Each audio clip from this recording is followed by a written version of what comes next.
बता दें कि 2047 तक भारत को एक विकसित राष्ट्र बनाने का संकल्प लिए पीएम मोदी देश भर में विकास की सौगातें बांटते हुए एक नए राजनीतिक और सामाजिक संवाद की भी नींव रख रहे हैं।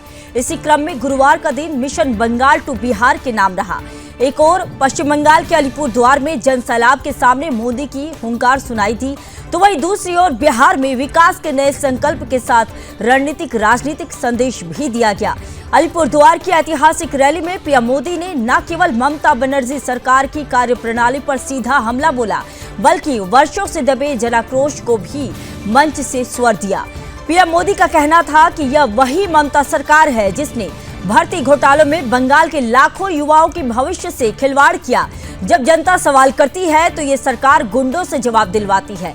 यह आरोप कोई राजनीतिक भाषण भर नहीं था, बल्कि बंगाल के उन असंख्य युवाओं के दर्द की प्रतिध्वनि थी जिन्हें नौकरियों का वादा देकर ठगा गया और विरोध करने पर दमन झेला। पीएम मोदी ने स्पष्ट रूप से कहा कि अब बंगाल की जनता के पास ममता सरकार से न्याय पाने की कोई उम्मीद नहीं रह गई है। लोग अब केवल अदालतों की शरण में हैं। उनका कहना था कि पूरा बंगाल कह रहा है कि बंगाल में मची चीख पुकार, नहीं चाहिए निर्मम सरकार। अब पीएम मोदी की तीखी आलोचना के बाद ममता बनर्जी ने आपा खोते हुए प्रेस कॉन्फ्रेंस की और पीएम मोदी पर ही अपमान करने का आरोप लगा दिया। यह प्रतिक्रिया स्वयं में इस बात का प्रमाण है कि पीएम की बातें केवल भाषण नहीं थी, बल्कि उन्होंने ममता सरकार की उस नस को छुआ जिसे वह वर्षों से छिपाने की कोशिश कर रही थी।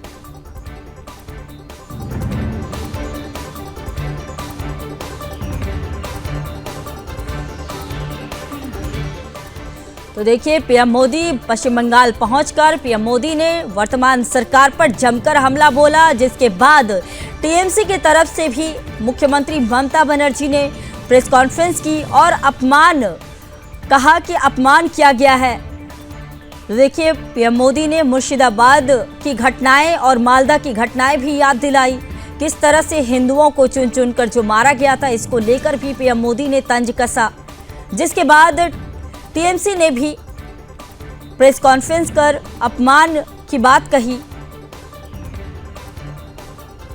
तो पीएम मोदी कल बंगाल पहुंचे थे, जहां उन्होंने कई योजनाओं का शिलान्यास किया और साथ ही राज्य के गरीबों को आयुष्मान कार्ड नहीं मिलने को लेकर भी बात कही।